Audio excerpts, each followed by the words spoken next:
भैया कल मैं सुबह सुबह मैगी लेने गया। वो अलग बात है कि मैं मैगी लेने सिर्फ और सिर्फ एक चड्डी पहन के गया था, लेकिन पता नहीं क्यों लोग मेरे को देख रहे थे और मेरी बातें कर रहे थे। तो भैया इसमें मेरी कोई गलती नहीं। मैं तो हूँ इंडिया से, जो कि एक इंडिपेंडेंट देश है। मैं कुछ भी पहनूं, चाहे तो मैं उस चड्डी को भी उतार सकता था वहीं सड़क पर। अब इसमें बताओ क्या मेरी गलती है? ये तो लोगों की गलती है जो मुझे देख रहे हैं। अगर आप किसी फंक्शन में जाते हैं और अगर आप एक खास सिर्फ और सिर्फ चड्डी पहन के आते हैं तो इसमें लोगों की गलती है, आपकी गलती बिल्कुल भी नहीं है। तो भैया ऐसे ही कुछ हरकत करती है उर्फी जावेद। चेतन भगत जो कि इंडियन ऑथर हैं, उन्होंने काफी अच्छी अच्छी किताबें लिखी हैं। उन्होंने एक लिटरेचर, एक पूरा वो सेमिनार हुआ था जिसमें से उन्होंने यह कहा था कि आजकल की युवा सिर्फ और सिर्फ सोशल मीडिया पर जुटी हुई है। दिन भर रील्स, इंस्टाग्राम, फेसबुक, बस यही सब चलाती रहती है। कहीं से छुप छाप कर उर्फी जावेद की ऐसी फोटो और रील्स देखती हैं। यानी कुछ युवा जंग पे लड़ रहे हैं और कुछ युवा बिस्तर गर्म कर रहे हैं। और जिसमें से उन्होंने बस यहाँ समझाया कि भैया अपना जो गोल है,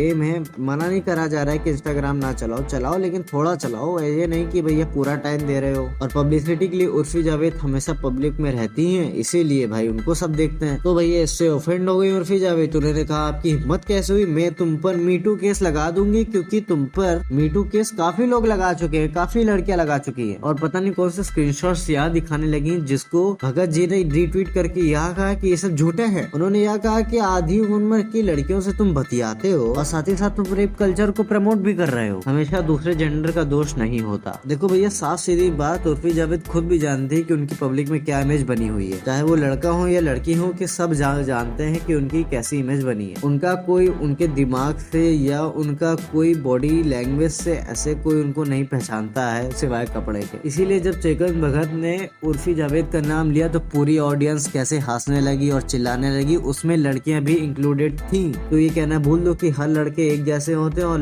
लड़के बस यही चाह रहे हैं कि भैया उर्फी जावेद के कपड़े ऐसा क्यों पहनी है। दरअसल मीटू केस में यह होता है कि अगर कोई लड़की को ऑनलाइन सोशल मीडिया पे अगर टीज या फिर कुछ ऐसा स्टेटमेंट कहा जाता है जिससे वो एक एक्शन लेती हैं, जिसकी वजह से वो सामने अपोजिशन का बुरा हाल कर देती है मीटू केस करके। तो भैया ऐसा चेतन भगत ने क्या गलत कह दिया? मारो भैया मेरा मुंह तोड़ दो, मेरी गलती सारी भैया, मैं क्या बताऊं। कभी भाव से पंगा ले लेंगे, कभी किसी ऑथर से पंगा ले लेंगी, कोई बात नहीं यार। उर्फी जावेद और राकेश सावंत में एक डिट्टो फर्क नहीं है, दोनों पब्लिसिटी के नाते कुछ भी कर सकती है।